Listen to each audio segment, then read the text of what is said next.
एक संगठनात्मक ढांचे के रूप में, अर्थात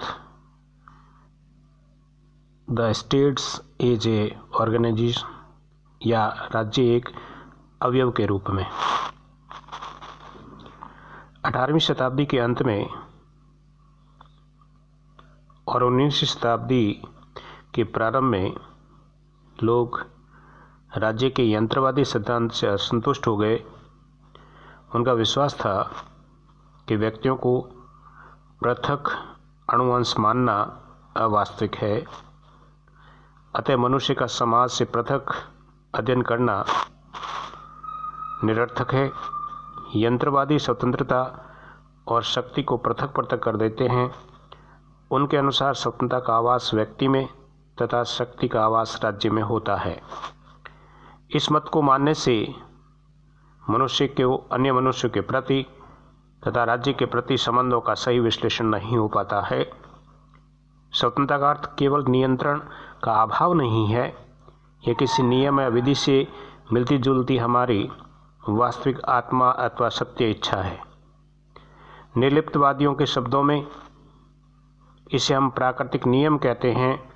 सेंट पॉल के शब्दों में देवीय नियम, कंट के शब्दों में तार्किक नियम तथा रूसो के शब्दों में सामान्य इच्छा। उन्होंने ये परिणाम निकाला कि राज्य स्वतंत्रता का शत्रु नहीं, वरन उसे प्राप्त करने का मात्र साधन है।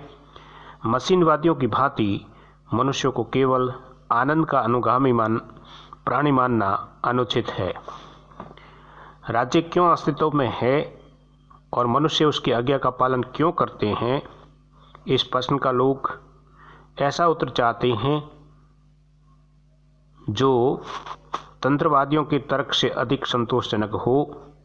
18वीं शताब्दी के इतिहास को अधिक महत्व देने की प्रवृत्ति के साथ ही साथ राष्ट्रवाद ने इस आवश्यकता को और भी बढ़ाया। राष्ट्रवादियों ने राज्य को राष्ट्र का अवतार मानना प्रारंभ कर दिया और राज्य का आधार विचारों, प्रथाओं और सहानुभूतियों के द्वारा संयुक्त विभिन्न प्रकार के व्यक्ति हो गए। वैज्ञानिक अनुसंधानों ने भी इस मांग को तीव्रतर बना दिया।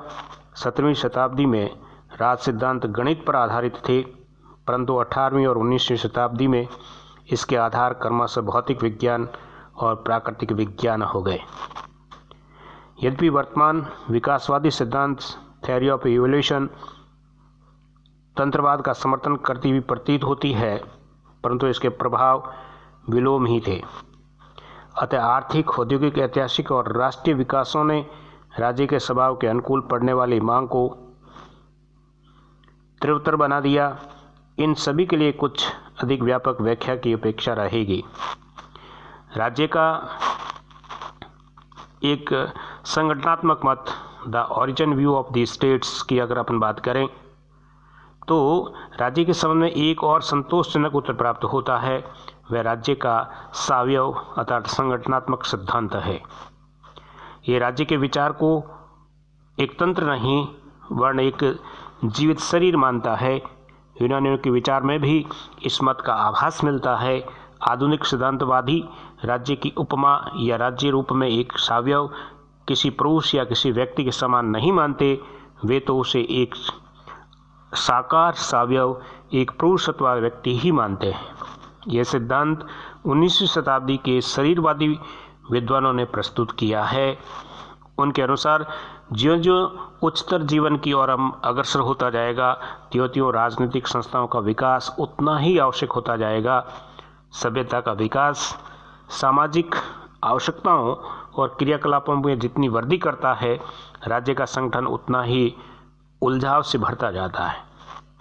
राज्य अपेक्षातः अधिक शक्तिशाली होता जाता है। वह शक्ति आत्मनिर्भर हो जाती है और उसका प्रयोग व्यक्तिगत हितों की अपेक्षा राजकीय हितों से होने लगता है। परिणाम यह होता है कि आत्मचेतनात्मक व्यक्तियों, वर्गों और जातियों का जन्म होता है। शरीरवादी विद्वान राज्य और प्राकृतिक मानव के बीच निकटतम समानता देखते हैं। संचालन की विधियां राज्यों की संतानें हैं और वे विद्या मस्तिष्क, हृदय, मांसपेशियां, उदर और नासिका आदि का कार्य करती रहती है। बंटसली ने एक सर्वथा नवीन दृष्टि प्रस्तुत की, वह राज्य को पुल्लिंग और चर्च को स्त्रीलिंग मानता है। इसके अतिरिक्त वे अन्य जो शरीरधारी या शरीरवादियों से कोमलतर थे, जो ज्ञान की सीमाओं की सराहना करने में दक्ष थे, जो एक और पौधों और पशुओं के बीच में अंतर मानते थे, और जो दूसरी और राज्यों के बीच में भी, वे भी यही कहते हैं कि राज्य एक शरीर है। वे कहते हैं कि पौधे और पशु शरीरों की दो जातियां हैं। जैसे स्तनधारी न होने के कारण किसी भी छोटे पशु को शरीरहीन नहीं कहा जा सकता, वैसे भी राज्य को भी इस आधार पर शरीर रहित नहीं कहा जा सकता कि वह स्तनधारी पशु नहीं।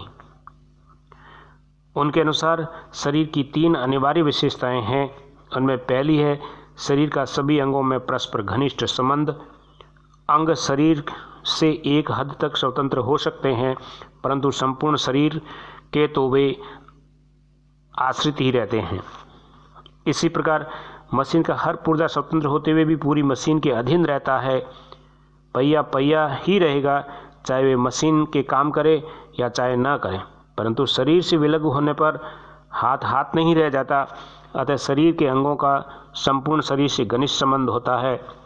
दूसरी विशेषता यह है कि शरीर का विकास अंदर से होता है, बाहर से नहीं। मशीन के पुर्जों को बदलकर मशीन को नया जीवन दिया जा सकता है। एक मशीन का पुर्जा दूसरी मशीन में भी काम कर सकता है, परंतु शरीर के अंगों में इस प्रकार का परिवर्तन नहीं किया जा सकता। तीसरी विशेषता यह है कि शरीर का अंत शरीर पर ही निर्धारित होता है, जबकि मशीन का अंत बाहरी कारणों पर निर्भर करता है। अतः शरीर का अपने अंगों से घनिष्ठ संबंध होता है, उनका विकास स्वतः होता है, उनका अंत उसी में निहित होता है। राज्य में भी ये तीनों विशेषताएं होती है, अतः राज्य को भी शरीर माना जाना चाहिए। उसके सदस्य पशु शरीर के वाहकों की भांति डिग्री, प्राथमिकता तथा स्थान को महत्व नहीं देते। वर्ड्सवर्थ की सूर्य तथा मनुष्य की तुलना प्रशंसनीय है। सूर्य न रुक सकता है, न रास्ता भूल सकता है, परंतु हमारी मरणशील आत्माएं रुक भी सकती है और रास्ता भी भटक सकती है। कभी कभी मनुष्य का उच्चतम विकास उसके सामाजिक वातावरण से भिन्न प्रतीत होता है। हम सभी के लिए यह सत्य है, क्योंकि हम अपने और अपने साथियों दोनों के साथ रहना पड़ता है। इबेसन ने अपनी पुस्तक an enemy of the peoples में लिखा, दुनिया में सबसे अधिक शक्तिशाली मनुष्य वह है जो अपने पैरों पर अकेला खड़ा हो सकता है। हम स्वयं भी अत्यंत शक्तिशाली हैं, और इतने शक्तिशाली हैं कि जितना कि हमारे वातावरण और हमारे उत्तराधिकारी ने हमें बनाया है। नेपोलियन ने अपने विषय में कहा था, मैं एक मनुष्य नहीं, मैं एक वस्तु हूँ। यह ठीक ही है कि हम समाज के भी उतने ही हैं जितने कि अपने हैं। अतः अंशों के लिए संपूर्ण अनिवार्य है। मनुष्य कितना भी अकेला क्यों न हो, वह अपने को समाज से अलग नहीं रख सकता। उसका राज्य से घनिष्ठ संबंध है, क्योंकि राज्य समाज का प्रभुत्व संपन्न राजनीतिक शरीर संगठन है। शरीर की भांति ही राज्य का विकास ही स्वतः या अंदर से होता है। यद्यपि व्यक्ति का विकास समाज के द्वारा होता है, फिर भी यह सत्य है कि व्यक्ति के विकास के द्वारा ही समाज का जीवन यापन होता है तथा समाज के साथ ही राज्य का विकास होता है। शरीर की तीसरी विशेषता भी राज्य के अंदर वर्तमान रहती है। राज्य का अंत उसके अंदर ही नियत होता है। इस अंत को किसी भी नाम से पुकारा जा सकता है, चाहे हम उसे पूर्ण जीवन का श्रेष्ठ जीवन कहें अथवा संपन्न जीवन की संज्ञा दें, परंतु ये अपनी निजी प्रकृति में ही नियत रहता है। उसे अन्य किसी वस्तु का माध्यम या यंत्र स्वीकार करना अनुचित और मिथ्या है। इस प्रकार शरीर की सभी विशेषताओं से परिपूर्ण होने के कारण दार्शनिक दृष्टि से राज्य एक शरीर है।